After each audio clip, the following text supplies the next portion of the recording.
Okay, and let's see if I can share my screen.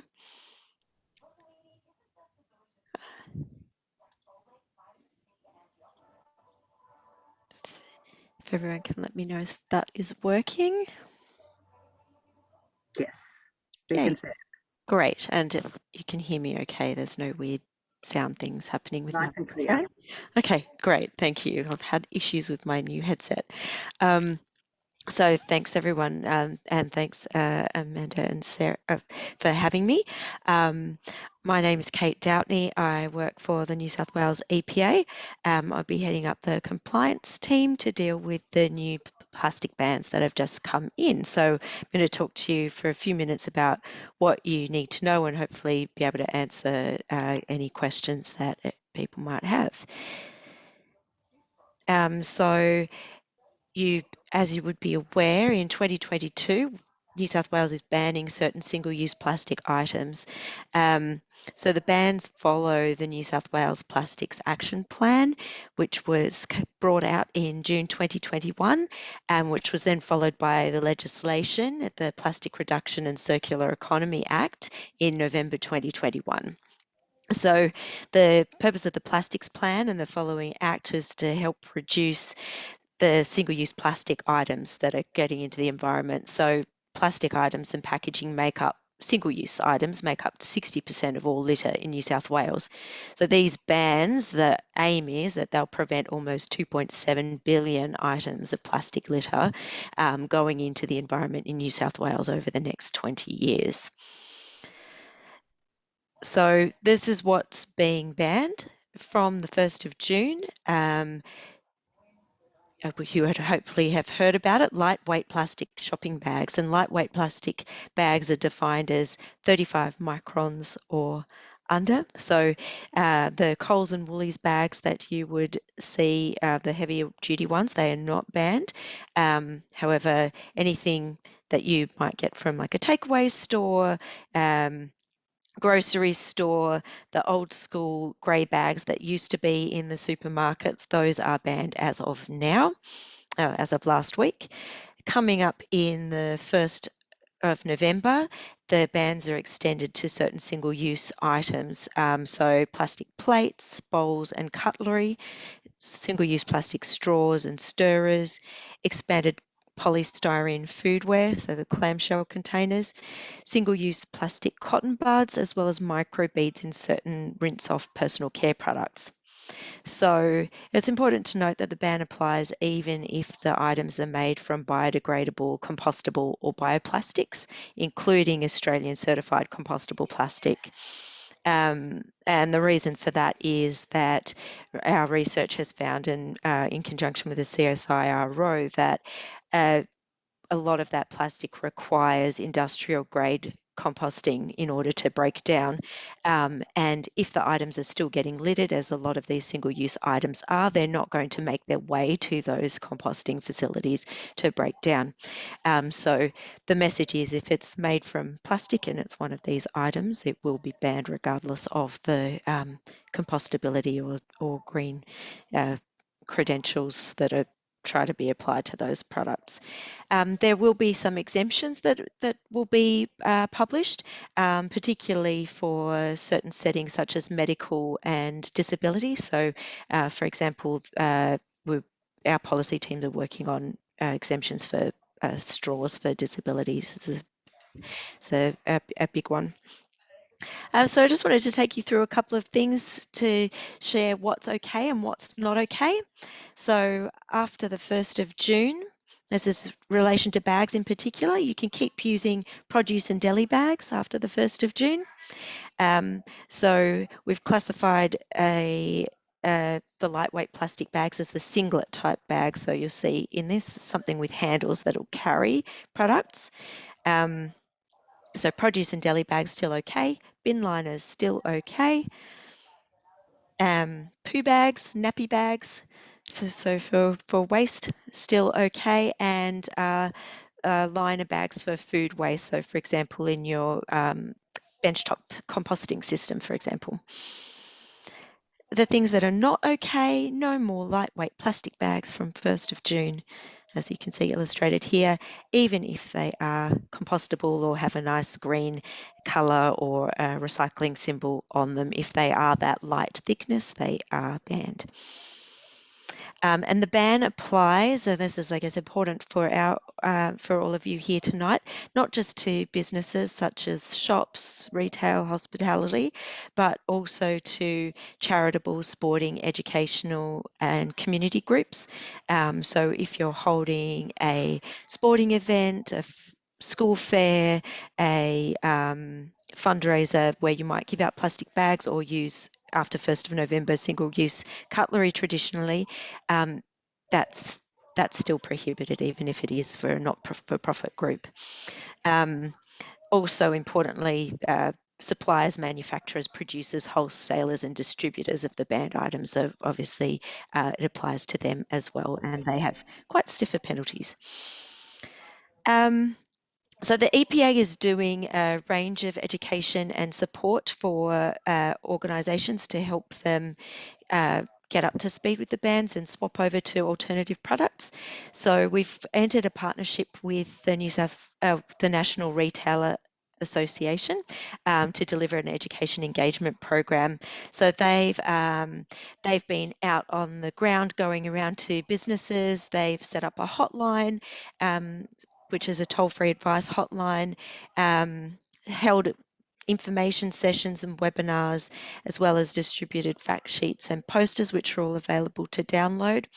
And we've also started our own consumer education campaign, Let's Stop It and Swap It.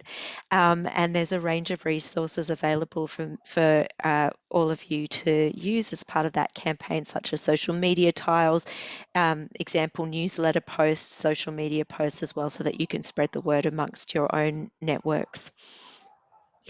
And yeah, just to finish up my little slideshow, I've got some links here for further information. So there's the campaign page here at dpi.newsouthwales.gov.au. It's a bit of a long one to read out, so I'll pop some links in the chat later on. For queries for businesses, there's an email address for the National Retail Association, so sustainability@nra.net.au. Any inquiries about policy or other sort of nitty-gritty questions can come to us at the EPA, plastics@epa.newsouthwales.gov.au. And we also have our EPA Environment line for any inquiries, 131 555, or the NRA support hotline as listed below. So I think those are some of the short, sharp facts for you, and yeah, happy to open up to questions, or Amanda and Sarah, if you had anything that you wanted to throw my way. Well, thanks, Kate. What we might do with all of those links, if you want to put them in the chat, that would be great. But we're also going to be sending out an email to all of the registered participants, and we will include all of these links and any information that might be relevant for posters or sharing in relation to particularly our community centres that we have on the line. And we also have the Bye Bye Plastic website, which I'll include a link to as well, which is our own Bye Bye Plastic Hello BYO initiative, which BBP is behind and has its own website. I saw an email question about when the email will go out. Well, I hope to get it out tomorrow, Damien, so we'll do our best. It's got the link to this recording as well, so hopefully that'll download tonight, and I'll send it out to everyone who registered. So, okay, what I might do then is come back to the main event, and no, sorry. Moving from, we've been working with Teams lately, and it's been a while since Zoom. Zoom was like the pandemic platform for us, so it's a little bit difficult to go from one to the other. So I am going to change tack a little bit. So Kate, stay on the line because we've probably got some questions for you. And I know that it's 10 to 7, so I might actually change things around because our guest Jen needs to leave about 7. So, you know, we have a lot of community groups and sporting groups on the line. I wanted to really talk about how this ban impacts the activities of the groups, and we wanted to have a chat about an interactive session about you know, some of the scenarios and solutions. Obviously, we are all for reusables and reducing waste. I think that's one of our core you know, shared values at BBP and all of us on the call. So we would like to invite Jen, maybe where are you? I can't see you. Yeah. But yeah, if you say, there you are. There I am. So Jen, you started the Ku-ring-gai boomerang bags. Tell us about your motivation and how that's been going. Yeah, I coordinate the sewing group here. We meet fortnightly, and we started about 5 years ago, and I was on a mission after my third baby to cloth nappy and reduce the waste, and I came across a video by Boomerang Bags and it went viral, and I thought, well, I like the environment and I can sew, and so I put the two together, and the ladies who started it said it can be as small or as big as you want it to be. One bag is better than no bags. And it just sort of snowballed, and I didn't realize how big it would get. And that bag from 1 to 100 felt like forever, but we've just hit over 6,200 bags in 5 years, all from reclaimed fabric. We haven't spent a cent on fabric. Thread's been donated. Yeah, we love it. It's more of a mental health group now for us.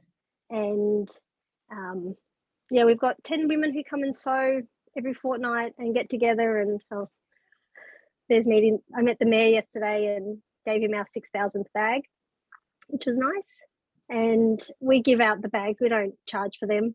So these women give up their time for free and put together the scraps. And we have bag walls at St Ives and Gordon Centre, and we have bags that go to the libraries. We also go out to preschools and schools, and we sew with the kids, and they all get to take a bag home, which is really nice. So yeah, we print the pockets, we make the bags, and we love it. We just absolutely love it. Yeah.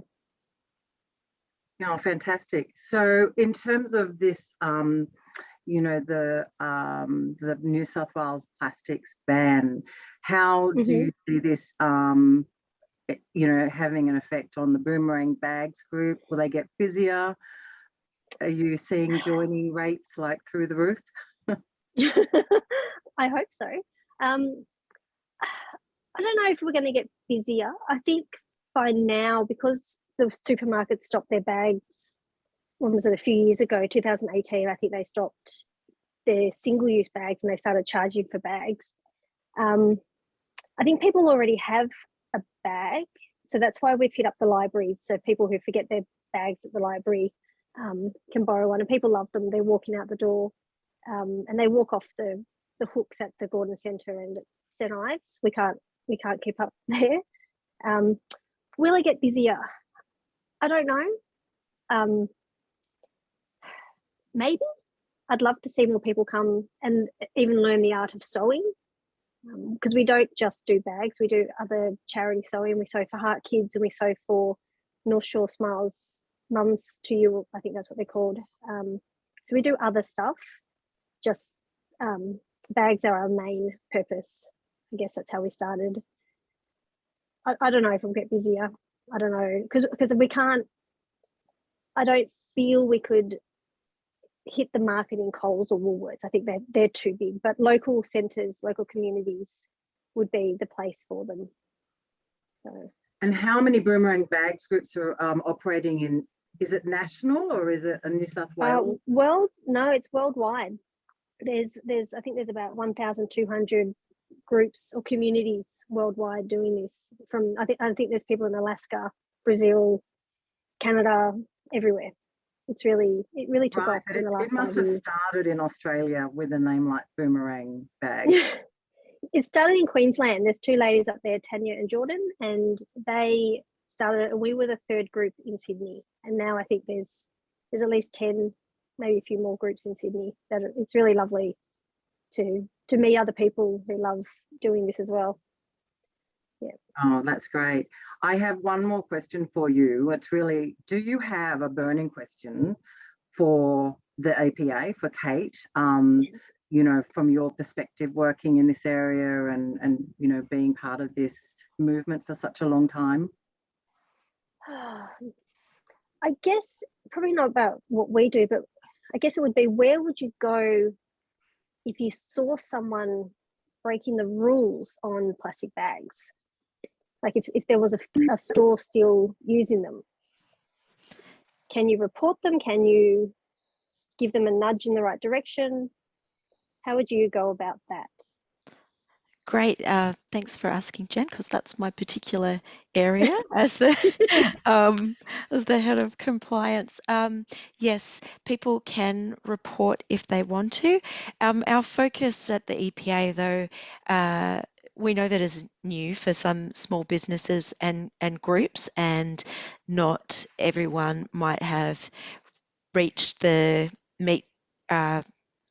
received the memo about all of this. So our aim in the first instance for reports that we receive is not necessarily to go out with a big stick and go out finding people on the spot.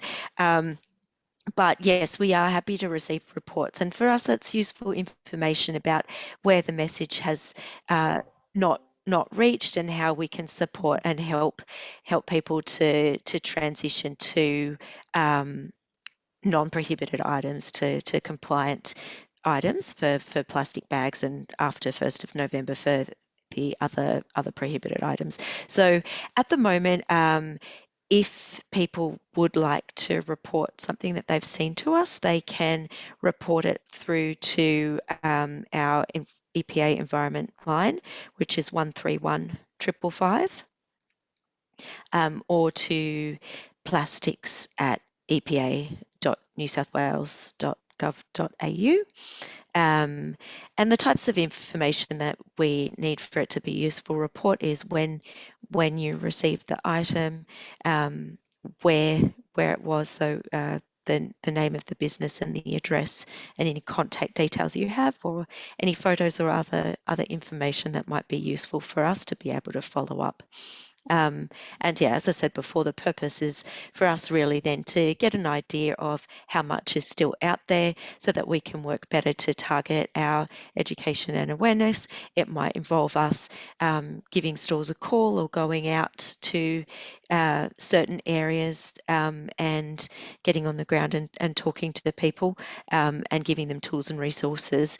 I've also sent to Amanda a stakeholder resource kit, which has a range of tools, as I said, social tiles, newsletters, posters, and things like that. So if you have a business or a community organisation, you're welcome to use any of the materials from that or from the National Retail Association website to put in your own store or at your own event to help spread the word too. Or it might be useful to show people, if you do want to take a proactive approach and let your takeaway know, hey, this is banned. You can show them the materials from any of our websites as well. So yeah, happy to receive reports though. And we are hoping to have we'll potentially have a method to report directly through a web tool. So if that comes into play, I'll keep everyone posted. That's great. Oh, thanks, Jen. Now, before you go, we have one question for you, which is from Linda, which is, Jen, such a great initiative, but where do you get the fabric from to make the bags? We get it from everywhere. We have an amazing community here in Ku-ring-gai, and it's all donated. We use tablecloths and sheets and anything we can get our hands on. We've made them out of jeans and shirts and everything. There's a guy up in Hornsby who's a upholsterer who gives us his offcuts, which we make bags from. Every now and then when we do run down, we will put a shout out to a lot of community groups, the St Ives group and the West Pymble group, and we will get so much fabric we don't know what to do with. We also use council banners. And so there's any sporting groups that have a banner that they don't need anymore, that's got a date on it that they can't reuse, send it our way and we will cut it up, and they make brilliant bags and door stoppers and things like that, and we can always use that. So that's where people donate it. It's all offcuts, everything. It's great. Love that. Repurpose, reuse, recycle, don't waste, keep Absolutely. it out of landfill. Excellent. Well, thank you so much. So, Jill's asking, are there patterns available for the bags? Yes, they're very simple totes. I can show you one. I don't know if I can see that. It's a really simple rectangle bag, and there is a pattern. We don't stick to a size. We go with what fabric we've got. We'd rather make the bag a bit bigger, a bit smaller, instead of cutting off a strip and having to do something with that strip. They range in sizes, but it is a thing, and there is a pattern on our Facebook page, and there is also one on the Boomerang bag or .org page. I believe they have one as well, and I can send one if Amanda can put it up somewhere. We'll include a link and direct everyone to both the website and the Facebook page. So there's a lot of great content. So great. Well, thank you so much. I know you need to drop off at some point, so hang around until you need to drop off. But I'm going to now turn the spotlight onto Sophia, and just to now, where are my photos gone? Here we go. I'll go back. So we were going to start. So Sophia, as I mentioned, has been behind the plastic-free, will ban the plastic bag. And more recently, Sophia, you have been playing a lot of sports. So tell us why, you were, I suppose I'm jumping the gun around the Sustainable Sports Program, but tell us about the experience you've had in relation to playing sport and plastic. Hi everyone, my name is Sophia. I like to be called Plastic Free Sophia. And I started all of this when I was 14 years old. I'm 19 now. I am in my second year of uni. And when I started this, I was in year 10. I was playing football competitively. I was playing basketball. I was a school student, had assignments, living a very busy life. And one day on the fields, I started to realize there was so much plastic and so much pollution. And it was really messing with, I guess, my performance in the game. And for me, soccer was something that allowed me to be present, and was something like an escape from schoolwork or stress or from home and from friends. And then when I saw plastic being discarded at the soccer fields, I was like, oh my gosh, where is this coming from? Whose fault was it? And it led me to investigate further. And of course, I realized that this was a worldwide problem, and it wasn't just affecting football fields, it was affecting my school community. It was affecting the wider community, my school community. And I guess I really wanted to make a difference. And that's why I started a petition to ban single-use plastic bags. And Mum and another football, Liz, Courtney and Linda Curtis, they started a little grassroots program called Sustainable Sports Program, and I'm one of the youth ambassadors behind that. We started off having a pilot program at Northbridge Football Club, and now we have gone all over the North Shore, and we are in different football clubs around the North Shore, and hopefully it will spread a little bit further. But that we only just started this a couple of years ago, and the program has a environmental charter that we like to go off in terms of certain things that all the clubs have to have. If you go back just that slide before, Amanda, this is a program called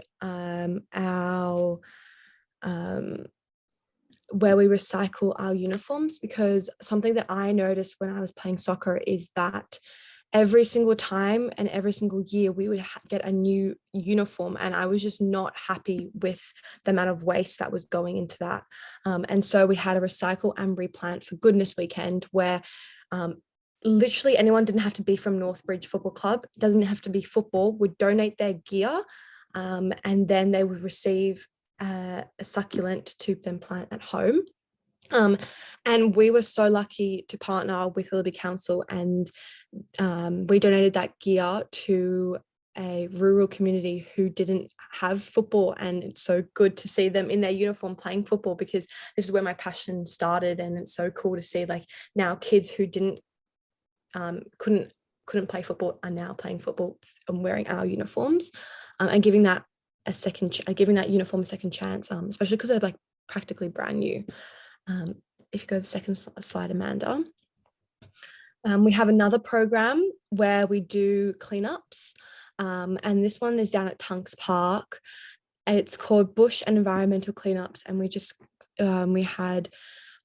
we started off at one football club, but now we do it in all our different football clubs. And this is such a good program, because I think for me, when I started my petition, I didn't really have a voice in Parliament, or I didn't really have a voice literally anywhere because of my age. And this gives the opportunity for youth to really raise their voice and to be loud about the decisions that are going to impact our lives and future generations. So that's some of the youth ambassadors getting their hands dirty, cleaning up. And I guess it also opens our eyes to the problem, because in Australia, we live in such a privileged country where we don't actually get to see where our waste ends up.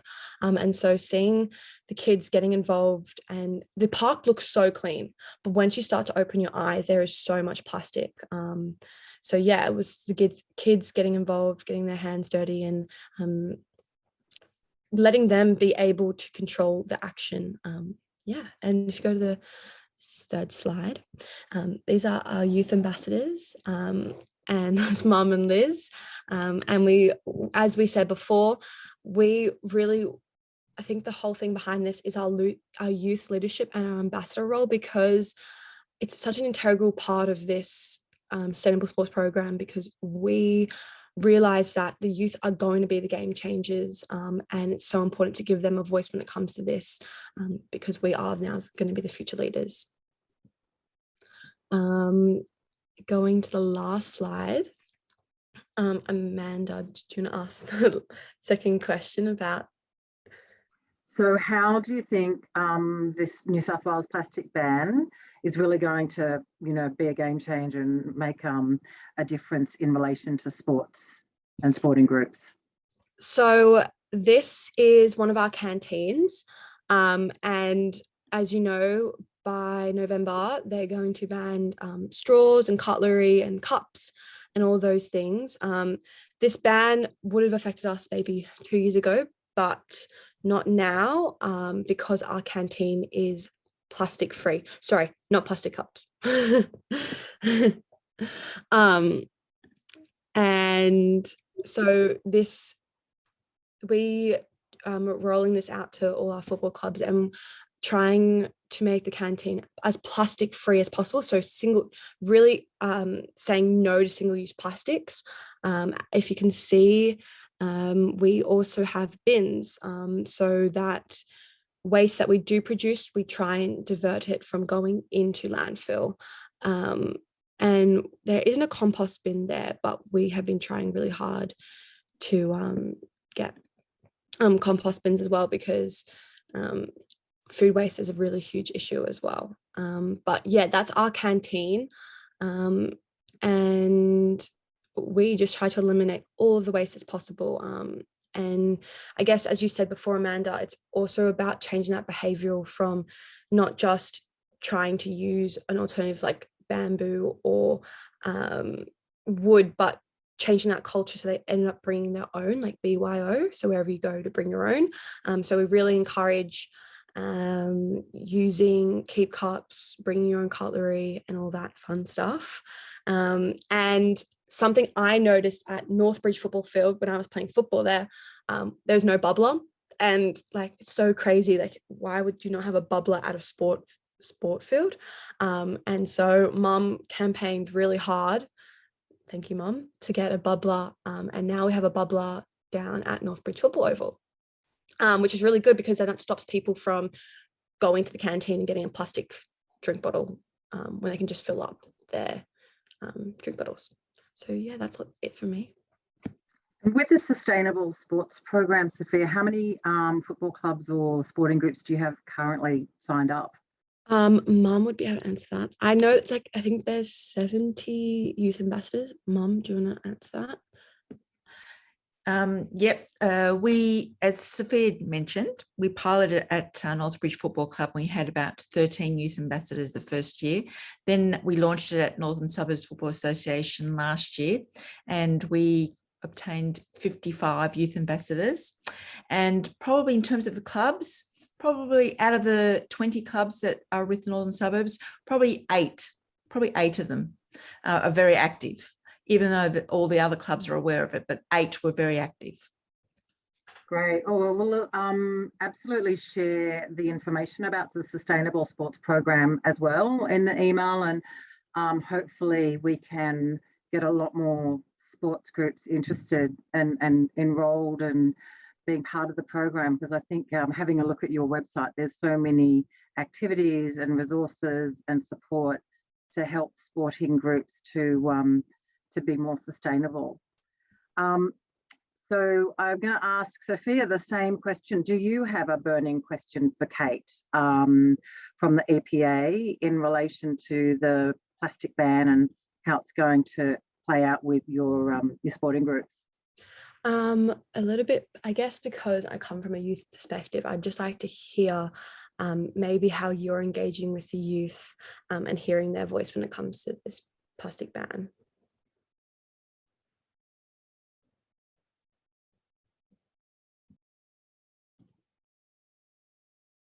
Sorry, Kate, you're on mute. On mute. Thanks. I've got a mute on my microphone as well as on the screen. Yes, so we do have a range of funding for partnerships and grants as associated with the plastics plan.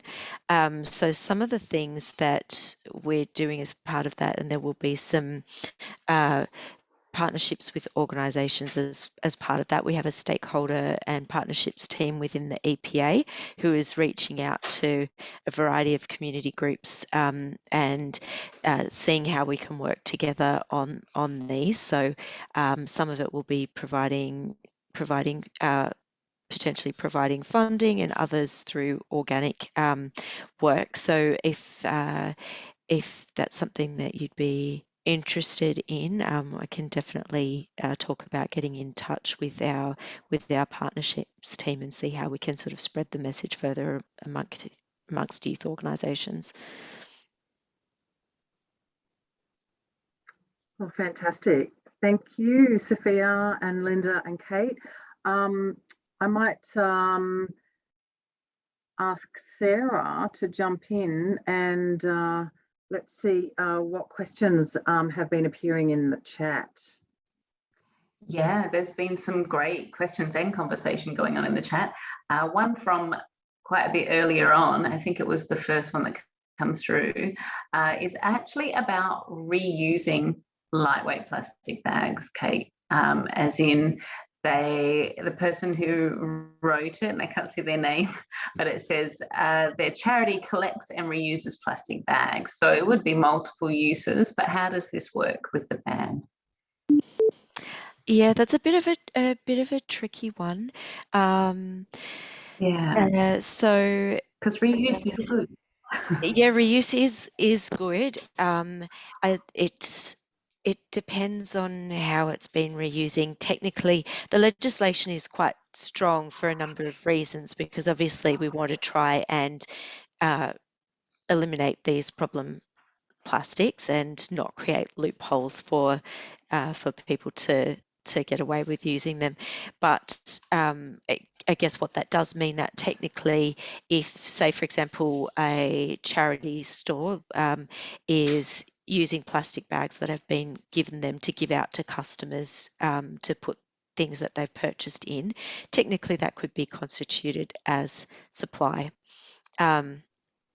So ideally, if it's a lightweight plastic, so we would discourage the use of lightweight plastic at all. Something like if you're using that lightweight plastic within your store as a bin liner, as a way to get rid of it before you transition to something that is not prohibited, or a sustainable, reusable alternative, that's okay. But yeah, I would exercise caution about the other uses. Again, it's not our intention at the EPA to go out and penalise people straight away, especially for a purpose like that, but to encourage people to move away from plastic to other alternatives altogether. Amanda, can I just ask a quick question to Kate? Of course. Kate, I was just wondering, with this transition, and I'm so happy along with Sophia about this ban. Are you going to have like a recommended preferred suppliers? So people like small business who want to do the right thing, say the composter pack compostable bags, are you going to have like recommended suppliers for their needs so that they, like a one-stop shop for them? Sure. I guess as government, that's not really something that we generally do, just because I guess our influence can be quite huge into disrupting the market. The National Retail Association, I guess they work very closely with suppliers, so they could be a resource to find people who are supplying compliant bags. I guess in terms of bags, the trick to remember is thicker than 35 microns, and I have started just in my own personal life to notice that, not in situations where I wouldn't have necessarily got a bag, I've suddenly been given one and it's got something printed on it saying, oh, this is compliant with whatever act and legislation, not just the New South Wales one, but other states and territories. So I think that's something to be cautious of as well if you do order and buy plastic bags for your organisation or business, is that potentially there are suppliers out there that are printing things on there to make it seem like it's legitimate, but would definitely exercise caution and to do a bit more research to make sure that you're not inadvertently getting something that's not compliant.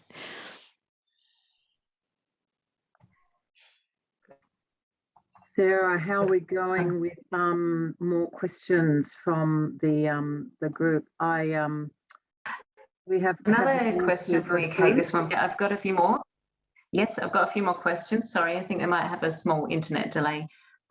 Another question came up earlier from Julie about plastic takeaway containers, which I know are not included in the ban, but I did want to add to her question, Kate, and ask, are they going to be considered in future iterations?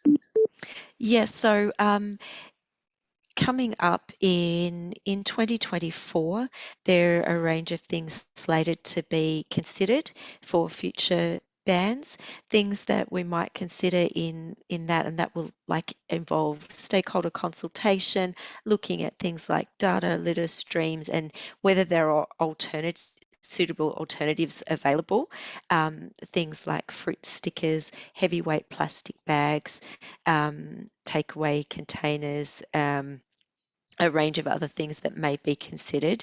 So 2024 is the next wave of when we'll look at future future phase outs. Takeaway containers, I think things with lids have been included this time because of a lack of suitable alternatives for containing those things with foods with liquids and hot things.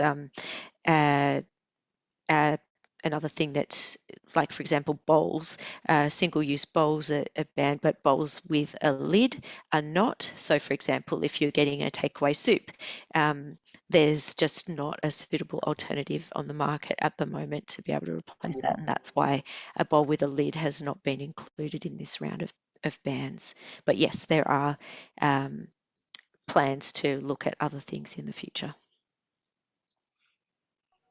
Excellent. We're actually going to be tackling that topic in our next webinar. So we're just finalising the details, but looking at how the food service industry is going circular. So I'll definitely be sharing that with this audience as well. And we might see you next month.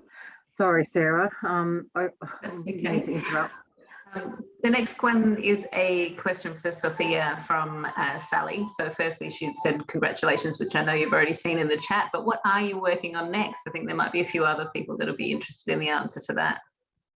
I am at the moment, I'm working for Take 3. They're a non-profit organisation, and I go into schools, corporates and preschools to, I guess, share my story and inspire change, and also to create awareness, because unfortunately nothing is going to change unless we have a behavioural change.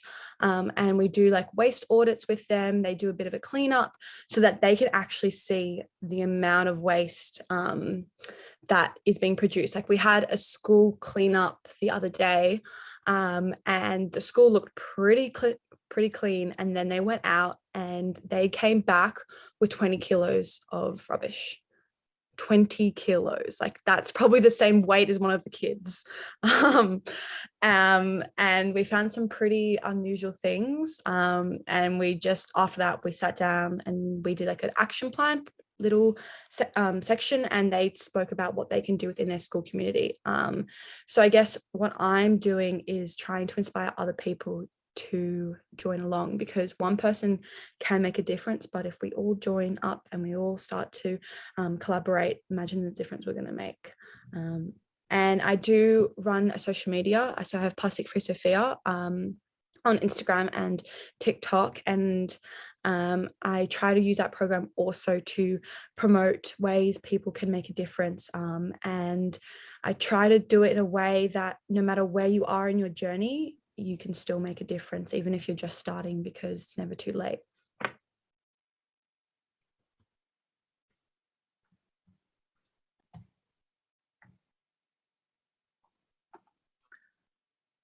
I can see a question here about how do we dispose of plastics that we have in storage? Amazing. So much truth in what you've just said. Yeah. I think we do have a delay with you, Sarah. I'm not sure whether it's you or me. Yeah, I'm not sure if it's me. I do apologise. I think we both were asking the same question at the same time. So the last question that's in the chat at the moment is, how do we dispose of any plastics that we have in storage at the moment? If anyone wants to jump onto that. If it is lightweight plastic bags that have been purchased, as I said, things like use for bin liners in stores, that is one way that you could reuse and repurpose it. We do also recognise that some businesses or organisations may have purchased products that they haven't been able to move because of COVID disrupting events and shutting stores and other things down. And we do have a register where people can register to have their leftover purchases that they're not able to use now recycled. So the EPA is working on getting a suitable recycling provider. At the moment, it's the registration. We keep trying to keep it to small businesses and charitable organisations, so those with less than 20 employees, and we're taking interest, and hopefully soon we'll have some news about when and how those can be collected and recycled. So again, that's something I'll provide a link to for you to pass on in your follow-up email. Fabulous. And if that's the last question, I think back over to you, Amanda, to wrap up. I can